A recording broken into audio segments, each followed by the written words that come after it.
உடனே யாருக்கா பலரை அனுப்ப முடியாதுன்னு சொல்லி உடனே கடையில் பக்கம் நினைச்சு அவன் வந்தான். பெரியப்பா உங்களுக்கு என்ன வேண்டும் சொல்லுங்கள். உங்க அப்பா ஆபத்துல இருக்காருப்பா, குபேர பண்ணத்துல, எப்படியாவது அவனை அழைத்து கொண்டு வர வேண்டும். சரி, என்னுடைய தேர் மேலே ஏறிங்க, உடனே அழைத்து கொண்டு போகிறேன்னு அங்க போய் எங்க அப்பாவையும் நீங்களே அழைச்சிட்டு வந்துடலாம். சரி என்று சொல்லிவிட்டு உடனே அந்த தேர் மீது ஏறிக்கொண்டு எல்லாம் தர்மராஜா உட்பட போறாங்க. உடனே தம்பிமார்களே, நீங்க பிராமணர்கள்லாம் காவல் இருங்க அப்படின்னு சொல்லிட்டு இவர் போறார். இப்படியெல்லாம் போகின்ற போது அந்த நேரத்துல பிறகு வேகமா வாய் வேகமா பறந்து வந்தான். 4 நாழிகையிலே வேமன் இருக்கிற இடத்துக்கு வந்துட்டாங்க. எங்க பார்த்தாலும் பிணக்குவியலா தெரியுது காட்சி. வேமன் கண்டவுடன் ஓடோடு செலுத்து தர்மனுடைய காலில் போய் விழுந்து வணங்குறான். வேமன் மௌனமா நிற்கிறான். தர்மர் வேமனை பார்த்து கோபத்தை சொன்னார், வேமா, என்னுடைய அனுமதி இல்லாம ஒரு பெண்ணினுடைய பேச்சை கேட்டு இத்தனை பேரை கொண்டதுனால உனக்கு என்ன பலன்? வீணா பாவத்தை சம்பாதித்து கொண்டாயே, என்னிடத்துல ஒரு வார்த்தை கூட சொல்லாமல் வந்து விட்டாயே. நீயே என் பேச்சை மதிக்கலைன்னா உன் தம்பிமார் உன் பேச்சை எப்படி மதிப்பாங்க சொல்லு பார்க்கணும் என்பதை யோசித்துப்பார். வேம பார்த்துட்டு உடனே மறுபடியும் தர்மக்காரர் வந்து, அண்ணா என்ன மன்னிச்சுங்கண்ணா. சரி, மூவர் அந்த குளத்திலே குளித்து விட்டு கடோரசன் தேனிலே ஏறிக்கொண்டு வந்து அந்த இடத்துல வந்து சேர்ந்தான். திரௌபதிட்டு வந்து அந்த மலரை கொடுத்தான். இப்படிப்பட்ட வகையில் மிக ஆபத்தான வழியிலே போய் இத்தனை பேரை கொன்று முதல்ல ஆஞ்சநேயருடைய தரிசனம் அவனுக்கு கிடைச்சது. அதனை விரிவாக பார்த்தான். இப்படி இருக்கக்கூடிய சமயத்தில் மறுபடியும் அதே மந்தாரை மலருக்காக பேமன் குபேரப்பட்டினம் போய் மணிமான் என்ற 16 யானை பலம் படுத்த சேனாதிபதியை கொண்டு மலரை கொண்டு வந்தான்ங்கிறது அது ஒரு வரலாறு. இதெல்லாம் போன உடனே அப்புறம் கொஞ்சம் காலம் கழிச்சு சடாசுரன்னு ஒரு அரண்மனை கொள்றான் அந்த வனத்துல. அதுக்கப்புறம் மார்க்கண்டேய முனிவர் இந்த வனவருவம் ரொம்ப பெருசு, அது வந்து ஒரு நாள்ல சொல்ல முடியாது. இன்னைக்கு வனவரத்தை முடிக்கணும். அதுக்காக என்ன, நாளைக்கு விராட பருவம் போகணும், ஒரு வருஷம் அவங்க மறைஞ்சுவாங்க. அதனால அப்படிப்பட்ட வகையிலே பார்க்கின்ற போது அந்த மாதிரி பிறகு தேவேந்திரன் வந்து கொண்டு வந்து அர்ஜுனை விட்டான். எல்லாரும் அவனை பார்த்து ரொம்ப சந்தோஷப்பட்டாங்க. தேவேந்திரன் வணங்கினாங்க. எப்படியாக அஷ்டகோணம் மகாரிஷி முனிவருடைய ஆசிரமத்தில் தங்கியிருக்காங்க. இப்படி பலவிதமான சம்பவங்கள் அங்கே நடக்கிறது. இப்போ நம்ம நேராக டைரக்டாக வந்து எங்க போறோம்னா நேராக தூர்வாச முனிவருடைய சர்க்கத்துக்கு போறோம். தூர்வாசம் ஒரு முக்கியமான ஒரு முனிவர், சாதாரணமானவர்ல. இந்த உலகத்துல நம்ம பார்த்த முனிவர்கள் அத்தனை பேர்லயும் ரொம்ப வித்தியாசமானவர் யாருன்னு கேட்டா தூர்வாசல் தான். இதுல இருந்து பழம்போது சர்க்கம் நினைச்சுக்கோ. இந்த 3 விஷயமான வரலாறு பிடிச்சிருக்கு. நம்ம பார்வதி பதையே வெற்றிவேல் முருகனுக்கு, வேல் முருகனுக்கு, ரமண கோவிந்தா. இங்க அஷ்டாவரிகள் கூடி துரியோதனன், துச்சாதனன், சௌரிகாரன் அத்தனை பேரும் ஆலோசனை பண்ணாங்க. பாண்டவருடைய வனவாசம் முடியும் போது என்ன செய்யலாம், பாண்டவர்களை ஒழிப்பதற்கு என்ன வழின்னு கேட்கணும். அகஸ்மாத்தா தூர்வாச முனிவர் 10,000 சீடர்களோடு துரியோதன அரண்மனைக்கு வந்துட்டார். தூர்வாச முனிவர் அத்திரி முனிவருக்கும் அனுஷாதேவிக்கும் வந்தவர் திரிபுரம் சிவபெருமான் எரிக்கிற போது சின்னத்தில ஒரு குழந்தை உருக்கொண்டு வந்து நின்றது. சின்னத்தி தேவர் உடனே அதை பார்த்து அது ஒரு குழந்தையா மாறிச்சு. சிவபெருமானை பார்த்து இந்த குழந்தை யாருன்னு கேட்டாங்க. இவன் தூர்வாசன், அனுஷாதேவிக்காக இவனை நான் உருவாக்கினேன்னு சொன்னான். அந்த மாதிரி சிவபெருமானுடைய அம்சமா பிறந்தவர். கோபத்தில் மிஞ்சினவன். அப்படிப்பட்ட வகையிலே பார்க்கின்ற போது ஆடல் பாடல் விருந்து எல்லாம் நடக்குதுங்க துரியோதனுடைய அரண்மனையில. நிறைய அவருக்கு எப்படிலாம் அறுசுவையான உணவு படைக்க வேண்டுமோ அவ்வளவும் படைத்தார்கள். சந்தோஷப்பட வச்சாங்க. ஆடல் பாடல் தான் நடந்துச்சு. அதுக்கப்புறம் அவர் சந்தோஷப்பட்டு எப்பவுமே சாபம் கொடுக்கிறவர் வரம் கேட்கிறார். சுவாமி, உங்களுடைய ஆசையினாலே எங்களுக்கு எந்த குறையும் இல்லை. நீங்க உணவு இங்க விருந்து உண்ட மாதிரி அந்த வனவாசத்துல இருக்கிற பாண்டவர் பக்கத்துல போய் நீங்க மதியானம் 1 மணிக்கு உணவு கேளுங்க. இல்லைன்னா கொடுக்கலைன்னா சாபம் கொடுத்துட்டு வாங்கன்றான். சரின்ட்டு இவர் புறப்படுறார். யாரு? தூர்வாசன். எப்படி பாருங்க, இவனால நேரடியாக ஒன்றும் பண்ண முடியல, முனிவர் மூலமா சாபம் கொடுத்து அவங்களை கொள்ள சொல்றோம். தூர்வாசம் முடியும் நேராக அந்த தர்மராஜா இருக்கக்கூடிய வனத்துக்கு தூர்வாச முனிவர் வரார். அவர் எப்படிப்பட்டவர்னு சொல்லி அந்த விழித்திரவர் சொல்றார் பாரதத்துல. சாபத்தாலும் ஜாப மொழிதன்னால் வளரும் தவத்தாலும் கோபத்தாலும் பேர் படைத்த கொடிய முனிவன் தூர்வாசன். சாபத்தாலும் சாபம் முடிது முன்னால் வளரும் தவத்தாலும் கோபத்தாலும் பேர் படைத்த முடித்தன் கொடிய முனிவன் தூர்வாசன். இவர் எப்படின்னு கேட்டா, நாமெல்லாம் சாபம் கொடுத்தா நம்ம சக்தி குறையும், முனிவர்களாம் சாபம் கொடுத்தா சாபம் குறையும், அதாவது தவம் குறையும். மறுபடியும் போய் தவம் பண்ணி அந்த தவத்தை ஈடுபட்டணும். எந்த முனிவர் எப்படி தெரியுமா, சாபம் கொடுத்தாதான் தவமே வளருமா. அப்படின்னா இவர் எப்ப பார்த்தாலும் சாபம் கொடுத்துக்கிட்டே இருக்கிறது தான். ஒரு நாள் கூட வரம் கொடுக்க மாட்டார் போல. சாபத்தாலும் கொடிய முனிவருங்கிறார் ஆழ்வார். அப்படிப்பட்ட கோப முனிவரா.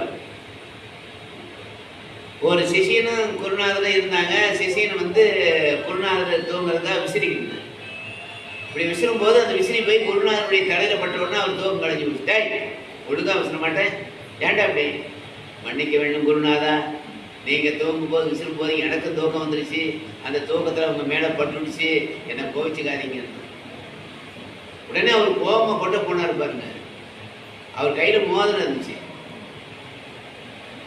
உடனே மோதிர கையில கொட்டோம்னா அவனுக்கு வலிக்குமேன்னு சொல்லிட்டு அந்த மோதிரத்தை கழட்டிட்டு கொட்டலான்னு கட்டினா உடனே அவருக்கு கோபம் தணிஞ்சு போச்சு. மோதிரத்தை கழட்டுக்குள்ள கோபம் தணிஞ்சு போச்சு. நம்ம ஒழுங்கா விசிறியா ஆடுங்களா மோதிரத்தை வச்சு. முனிவர்கள் ஞானிகளுடைய கோபம் எல்லாம் மோதிர கணத்துள்ள போயிடும். நம்ம மாதிரி உள்ளவங்க கோபம் சாதாரணமாக இருக்கட்டும். ஹைகோர்ட்டு போற வரைக்கும் விட மாட்டேன். இந்த கோபம் சுப்ரீம் கோர்ட் வரைக்கும் விட போறதுதான். அப்படிங்கிற ஒரு கோபம், ஒரு வைராக்கியம். அமெரிக்காவில் கோப கிளப்புனே ஒரு கிளப்பு வச்சிருக்கேன். வீட்டில் சண்டை கோபம் வந்துச்சுன்னா நேரம் அந்த கிளப்புக்கு போடுவாங்க. அவங்க அது தெரிஞ்சு நிறைய சாமான்லாம் எடுத்து வச்சிருவாங்களாம். அவனுக்கு கோபம் தேர வரைக்கும் போட்டு உடைக்கணும். இவன் கோபம் தேர வரைக்கும் எல்லாம் போட்டு உடைச்சிட்டு வெளியே வந்தா அவன் எவ்வளவு உடைச்சான்னு பில் போட்டு கொடுப்பாங்க. அதை கட்டிட்டு வெளியே வந்து அப்படி ஒரு கோபம் கிளப்பு ஒன்று இருக்கு அமெரிக்காவில். சீனாவில் கூட ஒன்று இருக்கு. கோபம் வந்தா கண்ணாடி எடுத்து முகத்தை பார்க்கணும். அப்ப ரொம்ப அழகா இருக்கு. ஒரு மாதிரி சங்கத்துல இந்த மாதிரி ஒரு நாள் வாரம் ஒரு நாள் போடுவாங்க. இந்த மாதிரி அன்னைக்கு கோபத்தை பத்தி பிரச்சனையா இருந்துச்சு.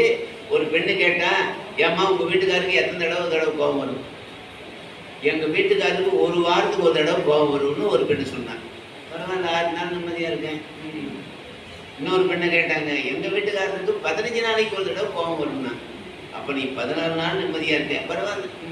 இன்னொரு பெண்ணு சொன்னா, எங்க வீட்டுக்காருக்கு 1 மாசத்துக்கு ஒரு தடவை கோபம் வரும். அப்ப நீ 29 நாள் நிம்மதியா இருக்க, பரவாயில்ல. அப்போ இன்னொரு பெண்ணு எழுந்து எதை சொல்ல நினைச்சா, ஆனா பேசாம, ஏமா நீ என்னமோ சொல்ல நினைச்சிய சொல்லு. இல்ல, எங்க வீட்டுக்காரருக்கு கோபம் வரும், வருஷம் 2 தடவை தான் வரும். அப்படி என்ன நிம்மதியான விஷயமா போச்சு? 2 நாள் தானே கோபம் வருஷத்துல. இதுல முழுசா சொல்றேன் கேளுங்க. ஒரு தடவை கோபம் வந்தா 6 மாசம் போகாது.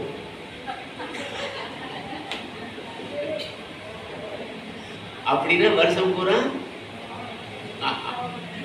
இப்படி ஒரு தடவை, ஒருத்தர் 4 தடவை சாப்பிட்டானா கோபம் வரும். அதனாலதான் அம்மையார் அரஞ்செய்ய விரும்புன்னு சொல்லிட்டு 60 சிரமம்னார். 1000 பேருக்கு சாப்பாடு போட்டு ஒருத்தனை அடிச்சு அந்த பழம் போயிருமா.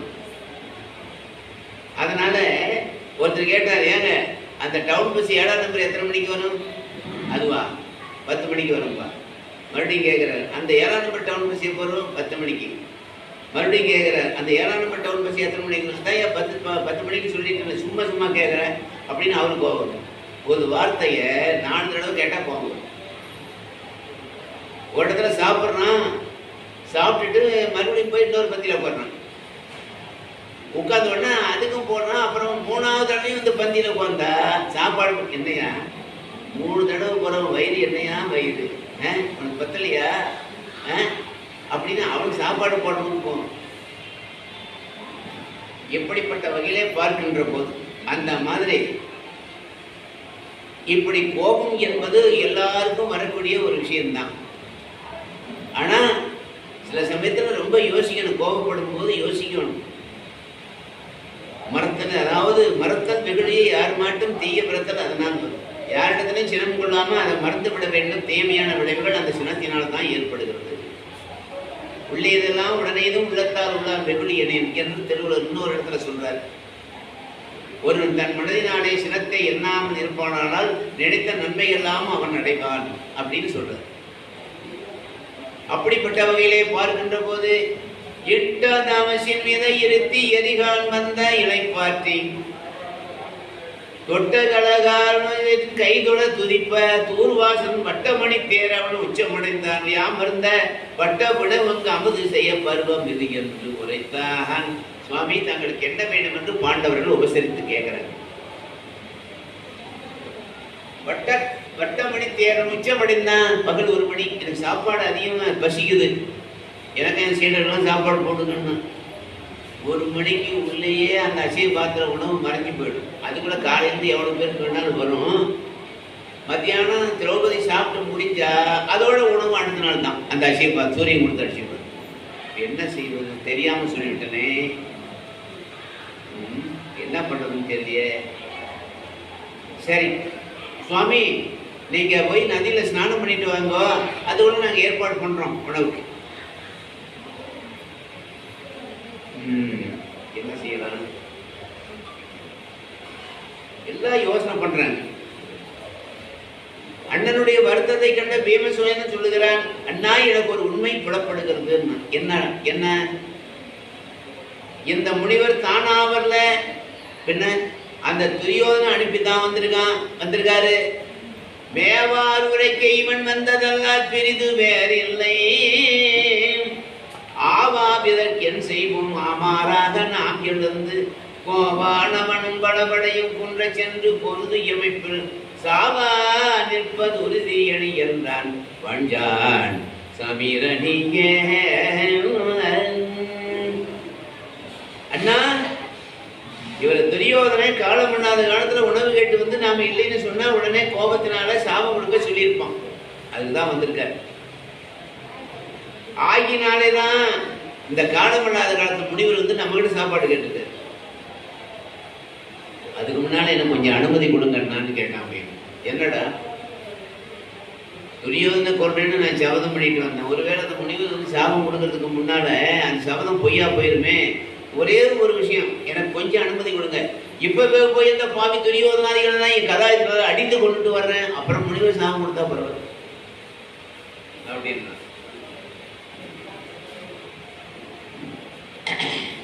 உடனே அர்ஜுனன் சொன்னா, முனிவரை வந்து பிடிச்சிட்டு வர சொல்லி இந்த மாதிரி நம்ம செய்யறது சரியா வராது அப்படின்னு. அது நம்ம தகுதிக்கு ஆளவல்ல. பீமன் யோசித்தான், சரி அப்படியானா இன்னொன்னு செய்வோம், நல்ல காய்கறி கிழங்கெல்லாம் சேகரிச்சு அவருக்கு விருந்தா போடுவோமே அப்படின்னு. அவர் தர்மர் சொன்னார், அன்னம் என்று கேட்டவர் போய் காய்கறி கொடுக்கலாமா? அது சரியில்லையே. பெரிய வீடு பிசைக்கு போனா கறியை வலிச்சு கையில போட்டாங்கிற மாதிரி ஆகி போயிடும். வேண்டாம். ஏதோ வந்து நம்முடைய போதாத காலம் வருதினான். இப்போது சகாதேவன் ஒரு வார்த்தை சொல்லுகிறான், தர்மருடைய தம்பி, கடைசி தம்பி. அண்ணா, நீங்க வருந்துவது எனக்கு கஷ்டமா இருக்கிறது. நமக்காக துன்பமெல்லாம் காலத்துக்கு தகுந்த மாதிரி வந்தேதான் தீரும். மழை வந்தாலும் தடை தாங்க வேண்டும். தெற்கற்றவருக்கு தெய்வமே துணை என்று உங்களுக்கு கேள்விப்பட்டது இல்லையா? கிருஷ்ண பரமாத்மா கருணை இருந்தா மழை கடுகாக கடுகு மழையாது அவரை நினைப்போம் என்று சொல்லிவிட்டு எல்லாரும் ஒருமைப்பட்ட மனதோடு கிருஷ்ண பரமாத்மாவை நினைக்கிறாங்க. அவர் வந்தாதான் இதுக்கு ஏதோ ஒரு வழி கிடைக்கும் அப்படின்னு. தப்போ தாமல் நம்பியர்க்கும் தரும கொடிக்கும் அப்போது உணரும்படி உணர்ந்தான் யசோதை மகனை எப்போது யாவர் எவ்விடத்தில் எம்மை நினைப்பார் என நின்ற ஒப்போது அறியான் உதித்தேந்தன் குடப்போது இடை வந்து குதித்தான். தப்போதாமல் தம்பியர்க்கும் தர்ம கொடிக்கும் எப்போது யாவர் எவ்விடத்தில் நினைப்பார் என நின்ற பகவான் வந்து எப்ப நம்மளை நினைப்பாங்களோ காத்துக்கிட்டு இருக்கிறாரா நாம் நினைக்கிறது இல்லையா?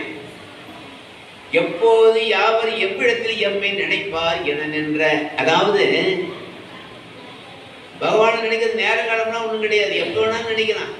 இருக்கும் போதும், இரவுகண் பொய்யும் போதும், பொருட்களை நடக்கும் போதும், பொருந்திகள் துவைக்கும் போதும் எப்ப வேணாலும் நினைக்கலாம். அதுக்காக நேர காலம்லாம் அதுக்கு தேவையில்லை.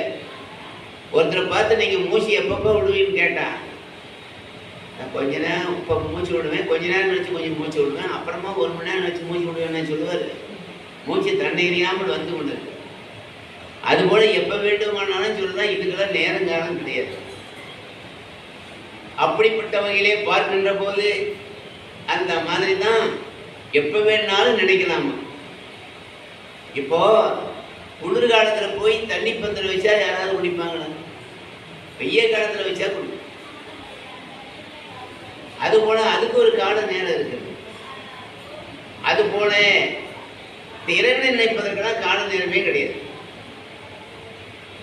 ஆய்க்கினால சில பேர் நினைப்பான், வரிசையானது துன்பம் கொடுத்துட்டேன்னு கடவுளை திட்டுவான். உனக்கு கண்ணிலையாம்பா, ஆண்டவனே உனக்கு கண்ணிலையே, அதனால தானே இப்படி எல்லாம் சொல்றார். அதனால தான் அம்பைக்கு 1000 கண்ணுடையாதுன்னு சொல்லுவாங்க. முருகனுக்கு 18 கண்ணு இருக்குது, சிவனுக்கு 3 இருக்குது, விநாயகருக்கு 3 இருக்குது. கருணை புரிய கண்ணிலைன்னா எப்படி அர்த்தம்? அருணகிரிநாதர் சொல்கிறார், முத்தமிழால் வைதானியம் அங்கு வாழ வைப்போம். திட்டினாலும் நம்மளை தமிழை தான் திட்டுறான், பரவாயில்ல அப்படின்னு சொல்லி இறைவன் பொறுத்து கொடுப்பாரு. இப்போ நம்மளை யாராவது திட்டினா எதிர்த்தாப்புல திட்டணுமோ இல்லை கையை நீட்டிக்கணும், அது வேற விஷயம். ஆகையினாலே அப்படிப்பட்ட வகையிலே பார்க்கின்ற போது அந்த மாதிரி நம்மளுடைய நினைவுக்கு ஏற்ப ஒரு குலதெய்வமோ ஓம் நமோ நாராயணா என்றோ, ஓம் சிவாய நம என்றோ, ஓம் சரவண பவா என்றோ ஏதோ பிரியமா அந்த நாமங்களை நான் எப்ப வேண்டுமானாலும் செவிக்கலாம். பாண்டவருக்கு வந்த நாள் முதல் நினைத்து கொண்டு தான் இருக்காங்க. இப்ப துன்பம் வந்த போது நினைக்கிறார், அவ்வளவுதான். உடனே அங்க யோகா காட்சி மூலமா நினைச்சு அங்க காட்சி கொடுக்கிறார் கிருஷ்ண பிரம்மன் பாண்டவருக்கு முன்னால. தெய்வத்தின் ஒரு தெய்வமே நீ பாபா, உந்தன் திருவடியை வணங்கி நின்றோம் மாமா, எங்கே உய்ய ஒரு மணிகாட்ட மாமா, எங்கே உன் கருணை நாடி நின்றோம் பாபா. தெய்வத்தின் ஒரு தெய்வமே நீ பாபா, உந்தன் திருவடியை வணங்கி நின்றோம் பாபா, உய்ய ஒரு மணிகாட்ட மாமா, உன் கருணை நாடி நின்றோம் பாபா. முத்தமிழின் முதல் பொருளே முகுந்தன் என்றுவா, கடல் முத்து போன்ற நிறமுடைய அழகன் என்றுவா, சித்தம் வைத்து குந்தனையே வணங்கி விடுவா, சிந்தனையில் நிறைந்தவனே வந்தனை புரிவான், என் சிந்தனையில் நிறைந்தவனே வந்தனை புரிவான். தெய்வத்தின் ஒரு தெய்வம் என்னை பாவா, உன் திருவடியை வணங்கி நின்றோம் மாவா, எங்கே உய்ய ஒரு வழிகாட்ட மாவா, இங்கே உன் கருணை நாடி நின்றோம் மாவா. எல்லாரும் பரமாத்மாவை வணங்கி நிற்கிறாங்க. நம்ம பார்வதி பதையே வெற்றிவேல் முருகனுக்கு, ராதாரமண கோவிந்தா. எப்படி எல்லாரும் பரமாத்மாவை பகவானை வணங்கி நிற்கிறார்கள். அவருடைய தரிசனங்கள் ஹரிகேசமா, ஆபத் பாந்தவா, அநாதரட்சிக மாதவா, மணிவண்ணா கண்ணா, கருணை செய்யன்னு துதித்தார்கள். எல்லாம் நடந்ததெல்லாம் சொல்லி முறையிடுறாங்க. எல்லாம் கேட்டு தெரிந்து கொண்டு, அம்மா தங்கையே திரௌபதி, உங்க குறையெல்லாம் ஒரு பக்கம் இருக்கட்டும், நான் நெடுந்தூரத்துலேருந்து ரொம்ப பசியோடு வந்திருக்கேன், முதல்ல எனக்கு சாப்பாடு போகணும். இவங்க எதுக்காக கூப்பிட்டாங்க? தூர்வாச முனிவருக்கு பசின்னு 10,000 ஜீடோன்னு வந்திருக்காரு, அதுக்கு என்ன வழின்னு கேட்கறதுக்கு கூப்பிட்டா, இவர் வந்தது வராதமா எனக்கு பசியா இருந்து சாப்பாடு போடணுன்றாரு. எப்படி இருப்பாரு? ஒன்றும் இல்லை, ஒருத்தன் ஒரு 500 ரூபாய் கடன் வாங்கிட்டு போலாமா அப்படின்னு தன்னுடைய நண்பனுங்கிட்ட கேட்கலான்னு போறான். அவன் நண்பனுக்கு 1000 ரூபாய் தேவைப்படுது, இவங்கிட்ட வந்தான். இவனை பார்த்தோன்னே, நண்பா உன்னதான் தேடி வந்தேன், ஒரு 1000 ரூபாய் கடன் கொடுக்கணும், 500 ரூபாய் கேட்க வந்து வாயை மூடிக்கிட்டான். இவங்கிட்ட 500 ரூபா வாங்க நம்மகிட்ட 1000 ரூபா கேட்குறான். அந்த மாதிரி ஒருத்தர் ரொம்ப ஏழ்மையில இருந்தா கட்டிக்க புடவை 2 தான் இருந்துச்சு, புருஷனுக்கு வருமானம் இல்லை, ஒன்று சுத்தமாக கிழிஞ்சு போச்சு, ஒன்று பாதி கிழிஞ்சு போச்சு. சரி அக்கா வீட்டுக்கு போனால் ஒரு புடவை கொடுப்பா அப்படின்னு சொல்லிட்டு நடிச்சுட்டு வரும்போது அக்கா வந்து எதிராக வர்ற பாய போற பாய் எடுப்புன்னு சுத்திட்டு வந்தாடாம்.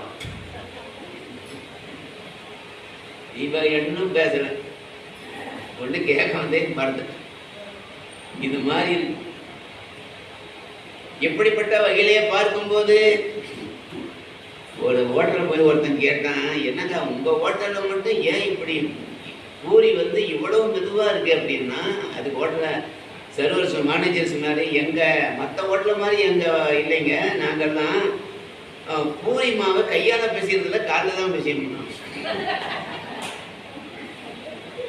சாப்பிடாம ஓடிய போயிட்டான்.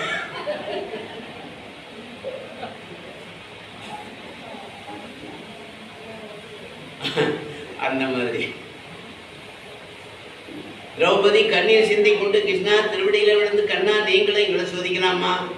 கருணை கடலை இடநேக்கும் எம்பெருமானே, மானங்காத்த மணிவண்ணா, 16000 சீடர்களோடு தூர்வாச முனிவர் ஒட்டிய வயிறோடு வந்து உணவு கேட்டார். அவரை நீராடி வருமாறு அனுப்பி இருக்கிறோம். நான் சாப்பிட்டு முடிஞ்ச உடனே சூரிய பகவான் கொடுத்த அசைவ பாத்திரம் மறுபடியும் உணவு வராது, மறுபடியும் நாளைக்கு தான் காலையில் வரும். நீங்களும் வந்து உணவு கேட்டு இடர்படுத்துகிறீர்களே பெருமானே, நான் என்ன செய்வேன் என்று தர்மம் தானா இது முறையான அழுதா.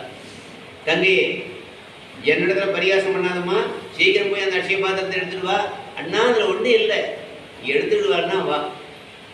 பகவானுடைய தொந்தர்னால அந்த அட்சய பாத்திரத்தை போய் எடுத்துக்கிட்டு வந்தார். அதுல ஒரு பருக்கை இவரே உண்டாக்கி வச்சுக்கினார்.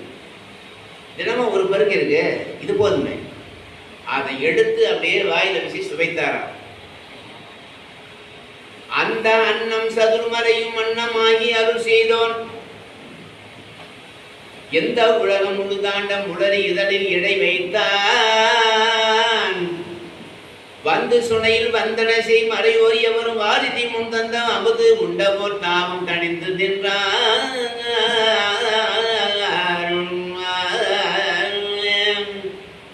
உடனே ஒரே ஒரு பருக்கை அப்படி வாயில வச்சு சுவைத்த உடனே இதனால் எல்லா உயிரும் மகிழ்ச்சி அடைவதாக சொன்னார் பாருங்க. அங்க 10000 சிசியரோட குடிச்சுட்டு இருந்தாரு பாருங்க தூர்வாசம். உடனே அப்படியே வயிறு பெருச்சு, சும்மா கழுத்து வரைக்கும் சாப்பாடு வந்துச்சு. ஒண்ணும் முடியல, கழுத்து திருப்ப முடியல, வயிற்ற திருப்ப முடியல, நடக்க முடியல. என்னடா இது, திடீர்னு வயிறு நிறைஞ்சு போச்சு, சாப்பிடாமையே வயிறு நிறைஞ்சு போச்சு, இது என்னன்னு ஞானத்துல சிந்திக்கிறது. ஓ இது பகவானுடைய வேலை தான் பார்த்தார். உடனே அந்த இடத்துல கடவுளே, இப்ப தருமனை சோதிக்க வந்து கடைசியில நானே சோதனைக்குள்ளாக்கி விட்டேனே அப்படின்னு சொல்லிட்டு அந்த இடத்துல வேதனைப்படுறாரு.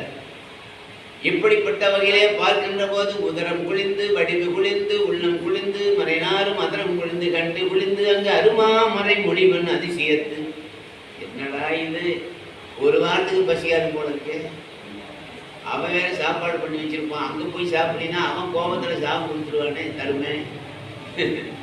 என்ன பண்ணதுன்னு தெரியாம உடனே அந்த நேரத்துல அப்பதான் நினைச்சார், வயிறு வெடிக்கிற மாதிரி இருக்குது. இன்னொரு பிரச்சனை என்னன்னா, பாண்டவர் வேற விருந்து கொடுத்தா என்ன பண்றது, ஓடி போய் சொல்லலாம்னா ஓட முடியல, நடக்கவே முடியல, எங்க ஓட. சிந்திச்சு பார்த்தாரு ஞானக்கண்ல. அப்பதான் இது பகவானுடைய வேலை, உட்கார்ந்துட்டே அதை வேலை செய்யறாரு.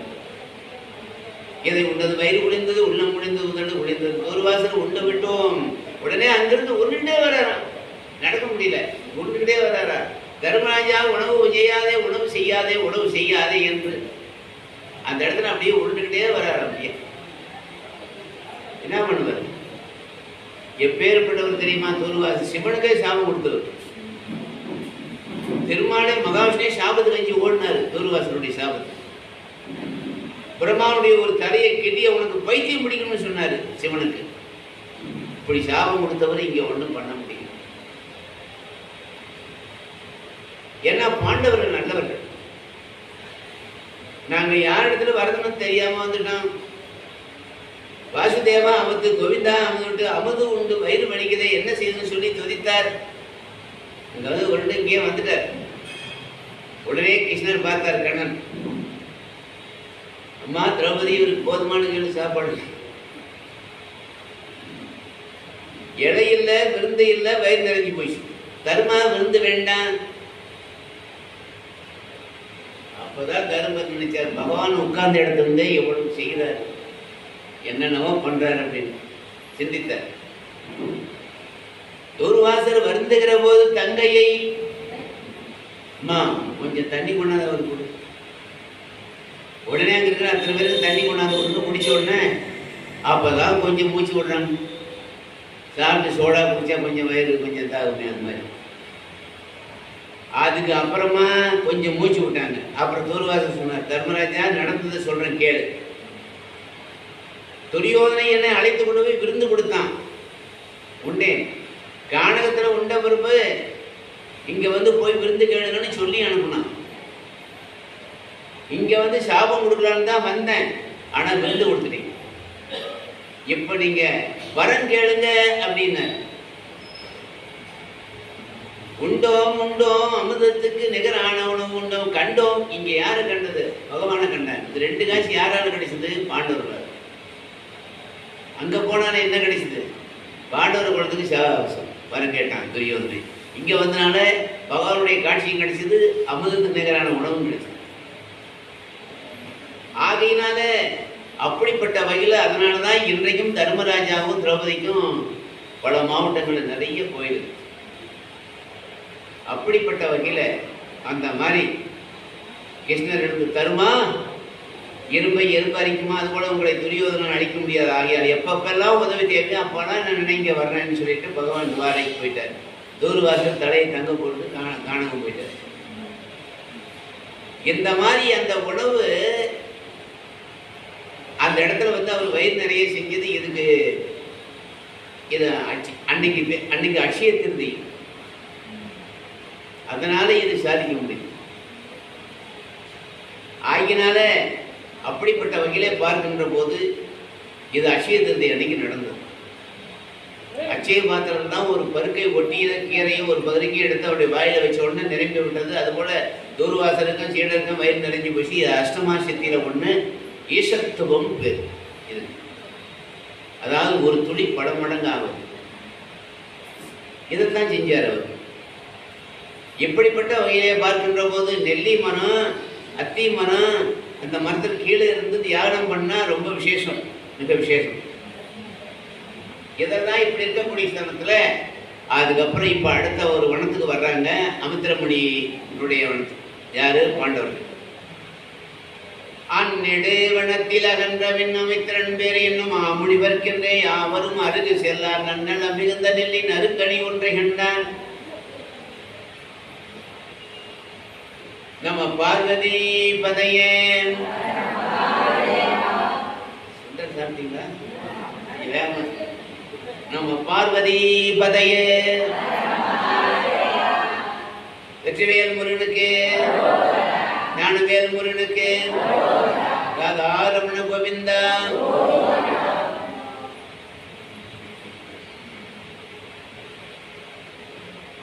அங்க அமித்திரமணியருடைய வனத்திலே வந்து அங்க இருக்கிறாங்க பாண்டவர். அந்த வனத்திலே பாண்டவர் வசித்துக் கொண்டிருக்கும் போது ஒரு நாள் மாலை வேளையிலே அர்ஜுனும் திரௌபதியும் அப்படி உல்லாசமா அந்த காட்டுல அப்படியே வேடிக்கை பார்த்துட்டு போறாங்க. ஒரு நெல்லி மரம், ஒரு விசித்திரமான ஒரு நெல்லிக்கனி அந்த மரத்திலே காணப்பட்டது. ஒரு அற்புதமான நெல்லிக்கனி. அந்த நெல்லிக்கனி எல்லாரும் புஷ்கத்தக்கதல்ல, அப்படிப்பட்ட ஒரு பெருமையுடைய நெல்லிக்கனி அது. அது ஒரு கரு நெல்லிக்கனியாகவே இருந்தது. இந்த நெல்லிக்கனிலே 4 வகை இருக்குது நெல்லியில. அருநெல்லி, பெருநெல்லி, கீழா நெல்லி, கருநெல்லி. மற்ற 3 கிடைக்கும், கருநெல்லி கிடைக்காது. அது வந்து காயக்கல்வ சக்தி உடையது. பெருநெல்லியில பித்தம் போகும், அருநெல்லி ஊறுகாய்க்காக, கீழா நெல்லி மஞ்ச காமாலே தேக்கும். அதனால மரங்களிலே சிறந்த மரம், மாநிலத்தில் உயர்ந்த மரம், மதியுள்ளோர்கள் போற்றுகின்ற நெல்லி மரமே. அந்த மதியுள்ளோர்கள் போற்றுகின்ற நெல்லி மரமே. கருநெல்லியில் காய கல்வம் உண்டு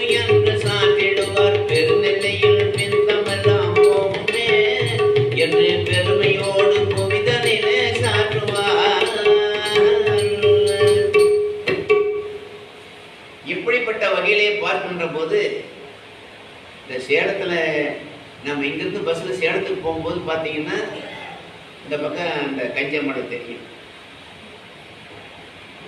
அங்கதான் இளம்பிள்ளை, சித்தன் கோவில் இதெல்லாம் இருக்கு. அந்த மனையில ஒரு முனிவரும் சிசியனும் முதுமையை இளமையாக்குற ஒரு மூலிகையை தேடி கொண்டு போற. முதுமையை இளமையாக்குற ஒரு இது. சிசியனை பார்த்து, நீ சாப்பாடு பண்ணிக்கிட்டு நான் போய் அந்த மூலிகையை தேடிக்கிட்டு வரேன்னு அந்த கஞ்சமனையில அப்படியே போய் தேடிக்கிட்டு போறாரு. அப்படி தேடிக்கிட்டு போகும்போது அப்போ இந்த சிசியன் என்ன பண்ணா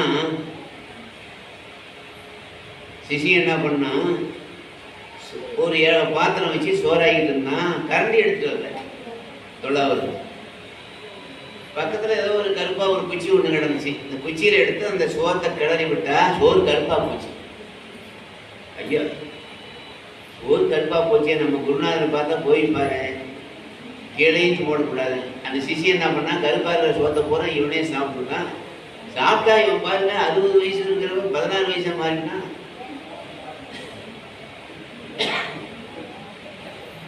குருநாதர் போய் மூலிகைலாம் கிடைக்காம தேடி வந்தார். பசியா இருக்கு. சிசியன் 16 வயசா இருக்கான். தம்பி, என் சிசியன் ஒருத்தர் நான் பார்த்து, சுவாமி நான் தான். ஐயா, என் சிசியன் வயசு 60 இருக்கும்டா. சுவாமி, சாப்பாடு பண்ணிக்கிட்டு இருந்தேன், தொடாவது கரண்டி இல்லை, ஒரு குச்சி கருப்பா இருந்துச்சு எடுத்துக்கலாம்னா சோறு கருப்பா போச்சு, நீங்க திட்டுவீங்களேன்னு அதையெல்லாம் நான் சாப்பிட்டேன், இப்படி ஆயிட்டேன். அடப்பாவி, அந்த மொழியை தாண்டா தேடிக்கிட்டு வந்தேன். எங்கடா இந்த அப்பவே அடுப்பு அடா, என்னடா கை கட்டு வாங்கிட்டு அமைச்சு விட்டேன். அந்த குச்சி அதாண்டா கருநெல்லி குச்சி, அது காய் கழுவும், எப்போ இளமையா இருக்கு, அதுதானே தேடிட்டு வந்தான். இதையும் அடுப்புல போட்டியாடா? ஏண்டா நீ மட்டும் இளமையா இருக்கணும், நான் இப்படி இருக்குதா அப்படின்னு அவனுக்கு வாந்தி எடுக்கிற மருந்து கொடுத்து அவனை கக்க வச்சு அதில் பாதி எடுத்து இவர் சாப்பிட்டாரு, இவர் இளமையாயிட்டாரு. அதான் இளம் பிள்ளைன்னு அந்த ஊருக்கு. அப்பதான் அந்த ஊருக்கு இளம் பிள்ளைன்னு தெரிஞ்சேன். இன்னைக்கு இருக்கு அது போல. அப்படி காய கழுவ முடியுது பெருநெல்லி. அந்த நெல்லி மரத்துடைய கனியை, ஆண்டுக்கு ஒரு கனியை இந்த முனிவர் அமுத்திர முனிவர் சாப்பிடுவார். அது வரைக்கும் எதுவும் சாப்பிட மாட்டார். உடனே திரௌபதி கேட்டா, எக்கணி நீ நல்கவென்று வெள்ளிருந்து கொண்ட மைக்கணி அளவும் ஆணும் வடிபடை விசையனோடு என் மேல உங்களுக்கு பிரியம் இருந்தா அந்த கனி எனக்கு அறுத்து கொடுங்கன்னு அர்ஜுனன் கேட்கிற திரௌபதி. எனக்கு என்ன உன் மேல பிரியம் இல்லைன்னா அப்படி கேட்கல, இது என்ன பெரிய விஷயமா? உடனே ஒரு வில்ல எடுத்தான், உடனே ஒரு அம்பு விட்டான், கிருகிருன்னு அந்த கனியை அறுத்து கீழே விழுந்து விட்டது. இந்தா இவ்வளவுதானே ஆசை அப்படின்னு. அந்த கனி நெல்லிக்கனி கண்ணனும் பிடிக்க முடியாது. திரௌபதி சில பேர் பேசினா வாயத்திறந்தா எப்போ மூடுவாங்களோன்னு இருக்கும். அவ பேசினா இன்னும் நேரம் பேச மாட்டான்னு நினைப்பாங்களாம். அப்படிப்பட்டவ சொல்ல கேட்டு இந்த கனியை அறுத்து விட்டார். ஆகவே அந்த நேரத்தில் அதை எடுத்து கையில கொடுக்கும் போது சொல்லி முடிக்கிறதுக்குள்ள அறுத்துட்டா. அப்ப அந்த வழியா வந்த மாதவ முனிவர்கள் சில பேரு அந்த கனியை பார்த்தாங்க. எப்பா, ஏன் இந்த மாதிரி பண்ண? இது எங்க குருவாகிய அமுத்திர முனிவர் வருஷத்துக்கு ஒரு தடவை தான் சாப்பிடுவார். இன்னும் 3 நாள் இருக்குது அவர் சாப்பிடக்கூடிய நாள். அவரு ஸ்நானம் பண்ண போயிருக்காரு ஆத்துல. நீங்க அது கூட இப்படி பண்ணிட்டீங்களே, அவர் சாபம் கொடுத்துருவாரே அப்படின்னு அர்ஜுனுக்கு பயமாயிடுச்சு. ஜானகத்துல வரக்கூடிய நமக்கு இத்தனை வரிசையா ஆபத்து வருது அப்படின்னு என்ன செய்வது என்று ஒண்ணுமோ புரியவில்லையே என்று சொல்லி நம்மாலாவது ஒன்றுமில்லை என்று சொல்லிவிட்டு விசனப்பட்டான். ஒரு ஜன நடுநடுங்கி கைகூப்பி, என்ன செய்வது, இப்படியாய் போச்சே சுவாமிகள், என் மீது தவறுதான், நான் தெரியாம இருந்துட்டேன், மன்னிக்க வேண்டும் என்றார்கள். 2 கனியும் கொடுத்தான். இங்க பாரு, முனிவர்கள் அர்ஜுனா, இது எங்களுடைய கனியிலப்பா, அமுத்திர முனிவருக்கு சொந்தமானது. நாங்கள்லாம் அவருக்கு சேவை செய்யக்கூடியவங்க, அவ்வளவுதான், தவம் செய்வோம். அதைத்தான் ஆண்டுக்கு ஒரு கனியாக ஆகாரமாக கொண்டு எங்களுக்கு எல்லா சாஸ்திரங்களையும் தினமும் சொல்லி கொடுப்பார். எந்த நிலையில இந்த கனியாரக்கூடிய 3 நாள்ல இருக்கு, அதுக்குள்ள இப்படி பண்ணிட்டீங்களே.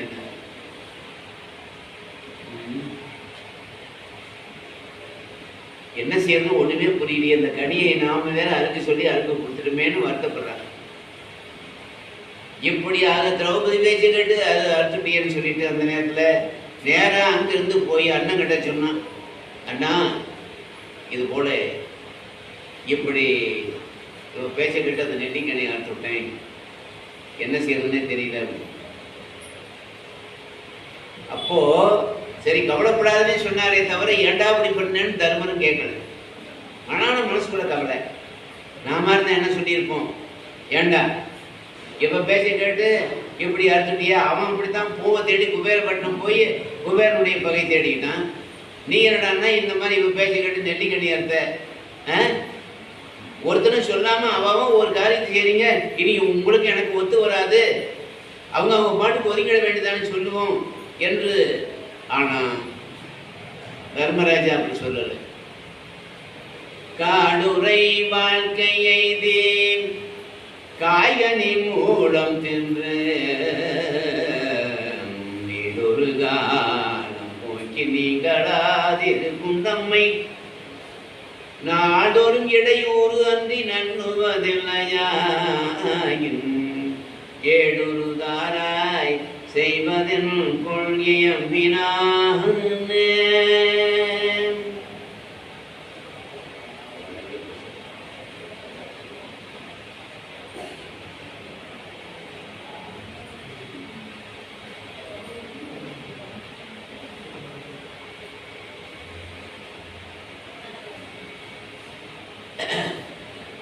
போராடி போராடி சலித்து விட்டேன், நான் வாழ்வு தன்னை இழந்து விட்டேன், மாறான தன்மையில பிறந்து விட்டேன், என்னை மதிக்காத செயல்களில செய்து விட்டேன். நான் போராடி போராடி சலித்து விட்டேன்,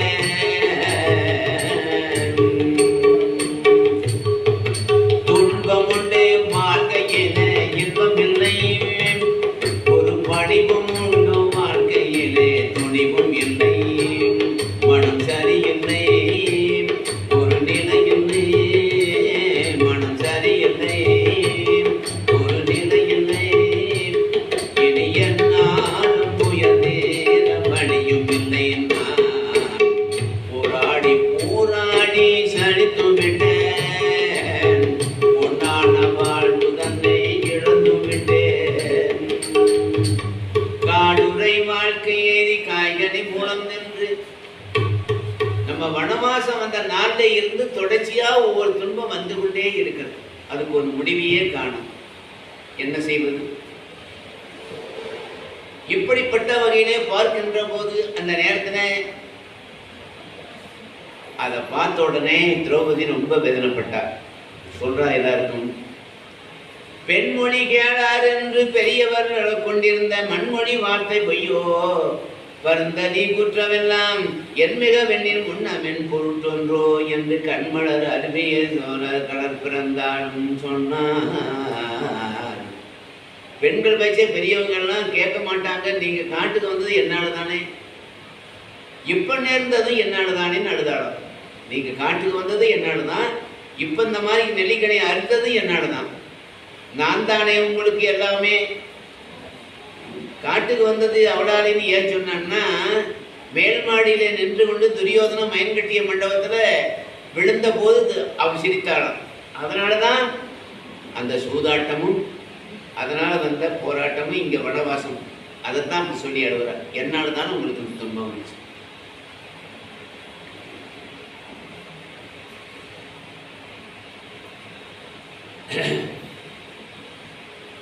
அதுபோல கொண்டாட்டி புருஷனுக்கு குடிக்க பால் கொடுத்தா அவன் குடிக்கும் போது நாய் குடிச்சு, ஏண்டே நாய் குடிக்குது அது கொஞ்சம் ஊத்தணுமா அப்படின்னா, அதுக்கு அவ சொன்னா, ஐயோ அது பழைய பாலுங்க, அதை ஊத்துனா அது வயிறு இனத்துக்காது, ஊத்தாதீங்க அப்படின்னு.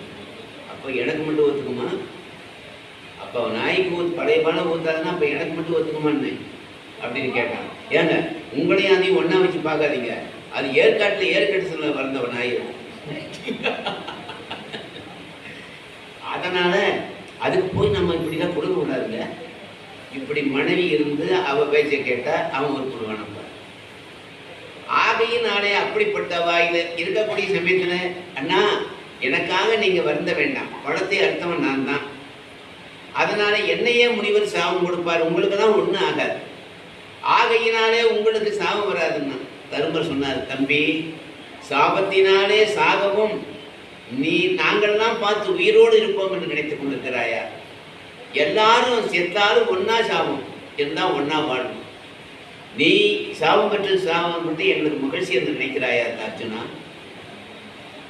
சரி, நீங்க எல்லாம் இப்படி வருத்தப்படுறத விட்டுட்டு எல்லாரும் அண்ணா நமக்கு சகாயமா இருக்கக்கூடிய கிருஷ்ண பரமாத்மாவை மறந்துட்டீங்க, அவர் நினைச்சா இதுக்கு ஒரு விதி செய்வார். எல்லாரும் இப்பதான் அதை நினைக்கிறாங்க. பகவான் இருக்கும்போது நாமளே புலம்பிட்டு இருக்கிறோமே, ஏதோ நடந்து போச்சு. உடனே கிருஷ்ணரை மனமாற நினைச்சாங்க. கண்டிரு கண்ணும் இதயமும் கழிப்ப கட்சியவி எல்லாம் மறந்து வண்டு வரையும் வாழ்ந்து கண்டு பண்டு துளாய் மாலை மாதவன் வருதனும் எதிர்கொண்டு கண்டனும் இறை எறிஞ்சது அடிரஞ்சி. அதாவது மனமாற பிரார்த்தனை பண்ணுவாங்களாம். பிரார்த்தனை பண்ணா அதுக்கு ஒரு பலன் உண்டு. உள்ளன்போட சத்தியபாமாவோட பாண்டவரை பார்க்கறது வர மாதிரி வந்துட்டார் கிருஷ்ணன். ஆபத் பாந்தவா அநாத ரட்சகா, வாருங்கள், உங்களை அடிக்கடி தரிசிக்க வேண்டும் என்பதற்காகவே எங்களுக்கு வரிசையா துன்பம் வரும் போல இருக்கு. இப்போது இந்த துன்பம் வந்த நெல்லிக்கணி அடுத்த சமாச்சாரத்தை அவர்கிட்ட சொன்னாங்க. அடடா, இது என்ன காரியம், இப்படி செய்யலாமா? ஆண்டவருடைய அடியார்கள் எரிந்து புகைந்தால் வீண் போகுமா என்றாலும் நான் ஒரு யோசனை சொல்றேன். இந்த நெல்லிக்கணியை கொண்டு போய் அந்த மரத்துல ஒட்ட வைக்கிறது பெரிய விஷயமே இல்லை, ஒட்ட வச்சிடலாம். ஆனாலும் அந்த கனியை மரத்துக்கு அடியில் வச்சு உங்க உள்ளத்துல இருக்கிறதெல்லாம் ஒவ்வொன்றா சொன்னீங்கன்னா தானா போய் விடி, உற்றது சொன்னால் அற்றது போகும் அப்படின்னு. எல்லாரும் அந்த நெல்லிக்கனியை எடுத்துக்கொண்டு போய் அந்த நெல்லி மரத்துக்கு அடியில் வச்சு அதுக்கு பின்னால அங்கே ஒவ்வொரு இப்ப கிருஷ்ணன் சொன்னார், உங்க உள்ளத்துல இருக்கிறதெல்லாம் ஒழியாம அப்படியே சொல்லுங்க அப்படின்னார். தர்மர் தான் முதல்ல சொல்றார்.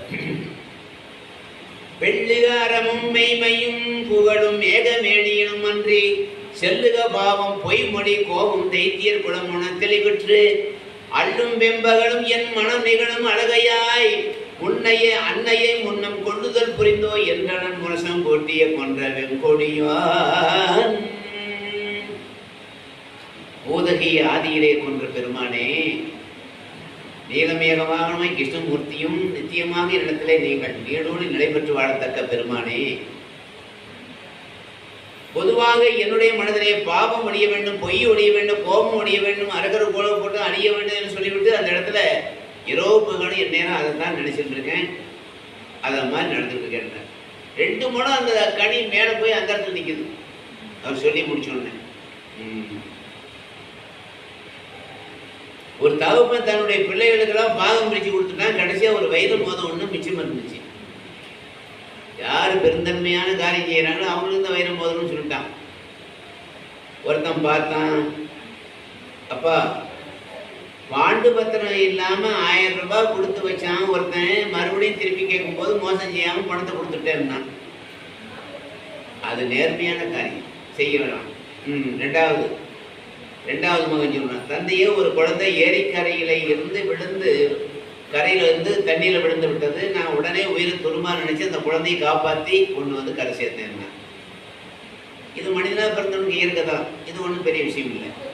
3வது மகன் சொன்னான், தந்தையே என்னுடைய எதிரி மழையில படுத்து தூக்கி கொண்டு வந்தான், தற்செயலா வந்த நான் அவனை பார்த்தேன்னா கொஞ்சம் கண்டான்னா பள்ளத்துல போய் விழுந்து செத்துருவான், உடனே அவனை எழுப்பி பத்திரமா வேற இடத்துல படுக்க வச்சுட்டு வந்தேன். இதுதாண்டா பெருந்தன்மையான காரியம். அவனுக்கே வைரமாகும். அப்படி தர்மர் பெருந்தன்மையானவர், பொறுமையானவர். இந்த பாசிச மதம்ங்கிறது என்ன தெரியுமா? பம்பாயில இந்த பாசிச மதத்தை சேர்ந்த ஒருத்தரை இந்திரா காந்தி கல்யாணம் பண்ணி கொண்டதுனால இந்து கோயில் கூட விடலை. இந்து மதத்தை சேர்ந்த அந்த அம்மா பாசிச மதத்தை சேர்ந்த ஒருத்தர் கல்யாணம் பண்ணிட்டு, அவனும் ரஷ்யா நாட்டிலிருந்து ஆரம்பத்தில் வந்தவங்க பம்பாய்க்கு வியாபார விஷயமா. அந்த காலத்துல அவங்க ஒரு பெரிய இன்னைக்கு மும்பையில பாத்தீங்கன்னா மிகப்பெரிய கோடீஸ்வரர்கள் அவங்க தான். மலபார் கிருஷ்ணர் ஒரு இடத்துல இருக்காங்க மும்பையில. அவங்க மத கோட்பாடு என்னன்னு கேட்டீங்கன்னா, இறந்தவங்களை கொண்டு போய் புதைக்கிறதும் இல்லை, எரிக்கிறதும் இல்லை. அந்த குன்று மேலே மிக ஆழமரம், நிறைய மரங்கள் சூழ்ந்திருக்கும். ஒரு பெரிய ராட்சச கிணறு இருக்கு, அது மேலே கம்பி படுக்க போட்டிருப்பாங்க. யாராவது இறந்து விட்டா கொண்டு போய் அந்த கம்பி மேலே கிணத்துக்கு நடுவில் வச்சிருவாங்க. பெரிய ராட்சச கழுகெல்லாம் வந்து அந்த கிணத்தை தின்று விட்டு அந்த எலும்பெல்லாம் அந்த சந்தில் உள்ள கிணத்துக்குள்ள போயிடுமா. இந்த கொன்றான் பாவம் தின்றான் தீருங்கிறது இதுதான். நம்ம என்னென்னமோ சாப்பிட்டு உடம்பு வளர்க்கணும், கடைசியில் நெருப்பு தீலினா போத்து வச்சிடணும். இந்த கழுகாவது தின்று போட்டு அந்த பாவம் நமக்கு குறையணும். இப்படி தான் பாசிச மதத்தினுடைய பணம். இது மும்பையில் மலபார் மில்ஸுங்கிற இடத்துல நடக்குது. அந்த மாதிரி ஒத்துக்கு ஒரு இது. இந்த வகையிலே பார்க்கின்ற போது பீமன் தன்னுடைய கருத்தை சொல்லுகிறார். பிறர் மனையவரை பெற்ற ஆயினும் பிறர் பொருள் எட்டியே எனவும் பிறர் வசையுரத்தில் பெருமை என்கணமும் பிறர் துயர் என் துயர் எனவும் இறுதியே வரையும் என் மன கிழக்கை எம்பிரான் இவை என உரைத்தான். மற்றவர்களை நாம் ஆதரவுகளையும் காணும் போது என்னை தாய்மார்களைப் போல நினைப்பேன். பிற பொருள்களை காணும் போது என்னுடைய பொருளாக நினைக்காமல் எட்டி புறங்களாக வெறுப்பேன். ஒருவரை ஒருவர் அசைமொழி கூறும்போது புறம் கூறுதல் பெருமை அல்லவென்று ஒதுக்குவேன். வேற ஒருவருக்கு வந்த துன்பம் என் துன்பம் போல கருதி அதை நீக்குவேன். இதுதான் என் மனசுல இருக்க ஆழமான விஷயம்னா. இன்னும் 2 முளை வசதி நிற்கிறது இந்த நெல்லிக்கணி தனியா அந்த இடத்துல. இப்ப 2 பேர் சொல்லிட்டாங்க. மூணாவதாக அர்ஜுனன் சொல்லுகிறான், ஊனமேயான உடலிடை இருக்கும் உயிரை தொண்டு கொண்டு போன மானமே புறப்பது அவனை மேல் எவர்க்கும் வரிசையும் தோற்றமும் ஞானமேயான திருவடி உடையாய் ஞானம் உள்ளடமும் நிற்பதினால் ஈனமே உயிருக்கு இயற்கை ஆதலின் என்றனன் பீமனுக்கு இளையோன்.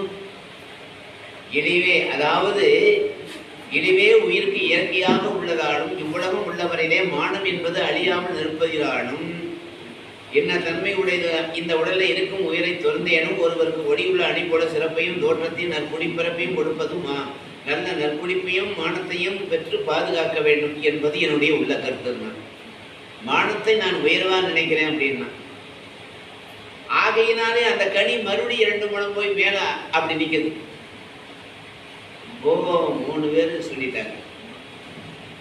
இப்ப நகுல சகாதேவர் திரௌபதி இன்னும் 3 பேர் இருக்காங்க. அவங்க இதனுடைய உள்ள கருத்து என்ன பாப்போம்.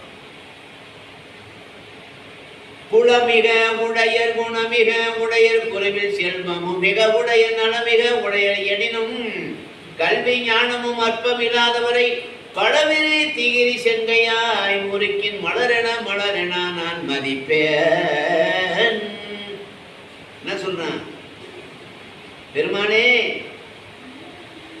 மேலான உலகத்தில் பிறந்தவளாக இருந்தாலும் நற்குணமை உடையவராக இருந்தாலும் அழியாத செல்வத்தை அதிகமாக பெற்றவளாக இருந்தாலும் சகல நலங்கள் உடையவராக இருந்தாலும் கல்வி ஞானம் இல்லாத பேர்களை சமுத்திரம் சூழ்ந்த இந்த புலோகத்துல வாசனை இல்லாத முறுக்கம் பூவை போல நான் நினைப்பேன். அவர்களை துதிக்க மாட்டேன்.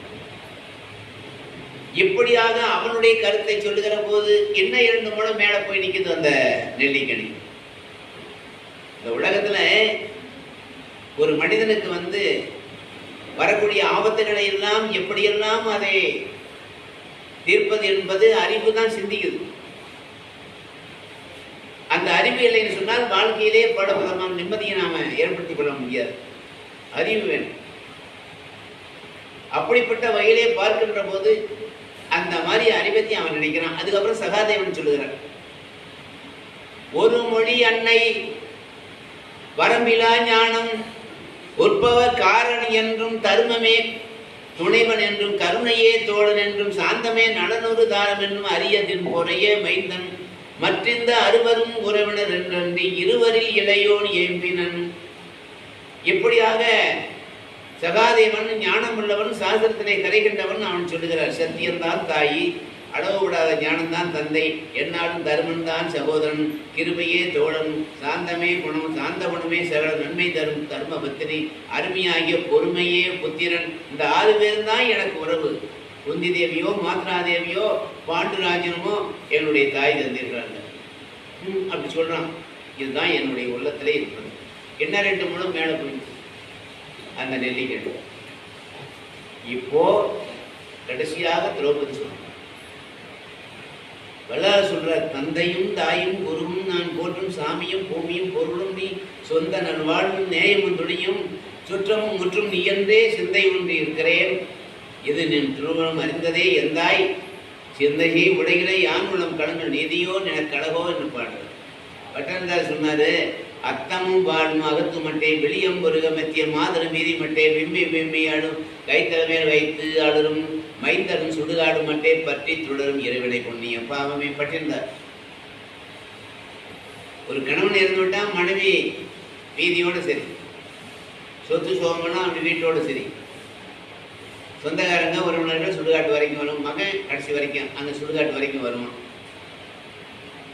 அது ஏன் வரான்னா, அந்த காலத்துலாம் பார்த்தீங்கன்னா காதில் கடுக்கம் போட்டுருப்பாங்க, வைரக்கடுக்கன், தங்க காப்பு, இடுப்பில் வந்து வெள்ளி அரணாக்கது, இவன் எவனாவது வந்து அங்கே பக்கத்தில் கூட வரவன் அடிச்சுட்டு போடுவான். அதுக்காக தான் மகன் கூட வரணும். இப்படிப்பட்ட வகையிலே பார்க்கின்ற போது அதனால் மகன் சுடுகாடு வரைக்கும் வரலாம். அப்புறம் அந்த பக்கம் யார் வர்றது, அதை தான் சொல்றாரு பட்டிருந்தார். பற்றிய பாவம் புண்ணியம். பாவம்